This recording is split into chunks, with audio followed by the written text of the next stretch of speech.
Hey, it's DBJ, and I'm going to do a large series of, like, what the fuck series. It's just like, what is all this stuff? Now, this is spawned by, the recent season. There's always these ebbs and flows of different things.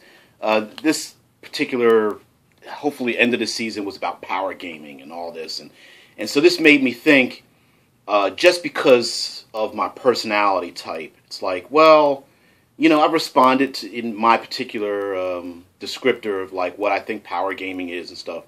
But one of the questions was everyone had a different opinion about what power gaming was. Well, that made me think about the fact that there may not be clear definitions on what any of the other gaming types are. So I'm going to add my 2 cents into the vlogosphere about what I think, what my description is about other types of gaming. So my first one is going to be narrative gaming. What the fuck is narrative gaming to me? And try to describe it. Now, of course, people might say, well, narrative is just like storytelling. It's just like immersive. It's just like, being dramatic. I'm going to say, no, it isn't. A lot of us are moderates, meaning like we are a confluence of many different types of gaming styles. Sometimes on a daily basis we change. Depending on the game we play, we change. Depending on who we game with, we change. Depending on our moods and what we've had to eat, we will change. And focus on one or the other, or we're a mishmash of all of it. We guys are cake. We're not just eggs and flour and sugar and icing. We're a mixture of all those things that come together. So, narrative gaming, what is it? In my opinion, narrative gaming is the idea that the goal of the character in the game is to neither win or lose, but to come to grips with their own story. That story element could be winning. Let's say you're playing in a medieval game and you are a knight and your job is to slay the dragon and save the population. Or you are a wanted, criminal and you are going along with this knight because if you don't, you will be conscripted into the army or put to death or enslaved or go to prison. So instead, you can, help slay the dragon and save the population to reconcile who you are, and maybe along the course of the adventure you may change, all right? So narrative gamers, we know, we're on the railroad, right? Game Master says, listen, there's this dragon, flies over the village, destroys everything, you guys have gotten together, you're on your way up into the mountain, and yes, it's a big volcano, and there's a dragon that lives there. And narrative gamers will say, well, we're on the railroad to go kill this dragon, but really my character's goals are to reconcile their feelings about being a criminal on their way to slay the dragon. Whether they slay the dragon or not is not necessarily the point. And yes, it is fun to want to go slay the dragon and take all the treasure, but at the end of the day, a hardcore narrative player is like, well, how does my character feel about it? How is this changing my character's opinion about working with this knight? Am I going to gamble my winnings away? Do I really want to stay on this path to go kill this dragon? This thing can kill everybody, etc., etc. So, narrative gaming is about telling the story, both internally, their feelings, their motivations, the characters' dramatic arcs, and externally, their relationship with all of the people in their life, their NPCs, the other player characters, their loves, their losses, on their way to quote-unquote win the game, to kill the dragon. And so a narrative player, whether they slay the dragon or not, is getting these like micro wins along the way because they're telling a better story. Maybe the criminal becomes friends with the knight.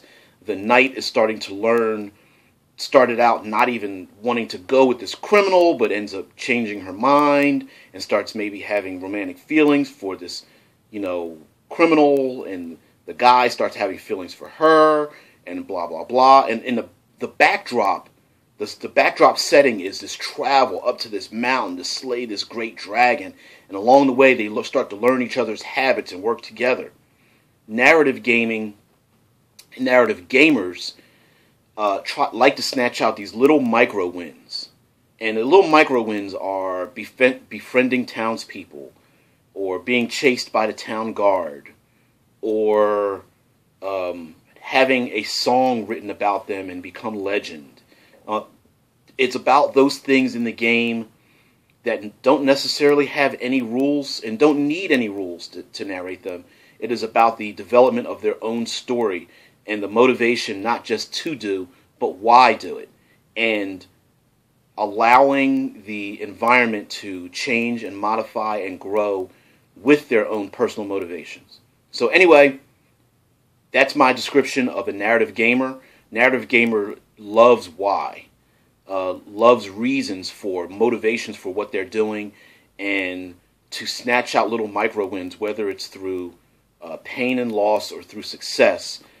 The growth of their character within the setting with NPCs, internally in their own emotions and their own motivations, externally with the environment, befriending, becoming enemies with, growing attached to small areas to large, learning more information about the realm itself, learning about the creatures and the factions and picking sides.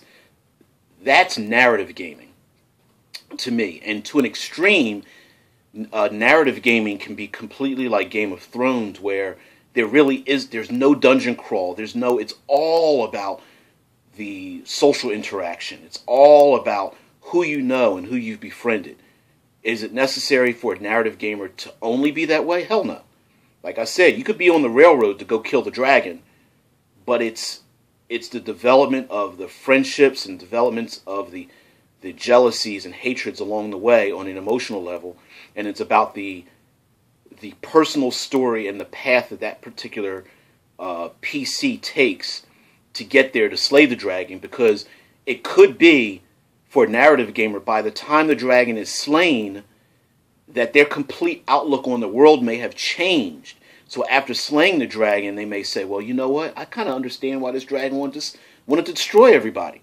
Or it could get to the point where the character slays the dragon, and it's like, hell, I'm not going back and giving the king the riches. I'm going to be king. I'm going to take over.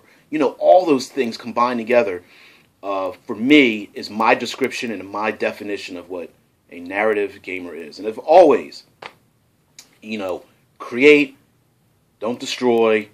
Yes, the whole power gaming thing.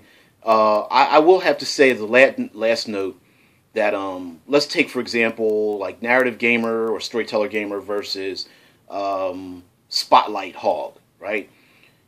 If power gaming is supposed to be a positive or not considered a negative, then what would the term be for a negative power gamer?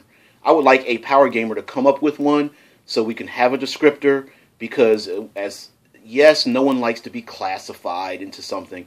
Usually people don't like to be classified if it sounds negative.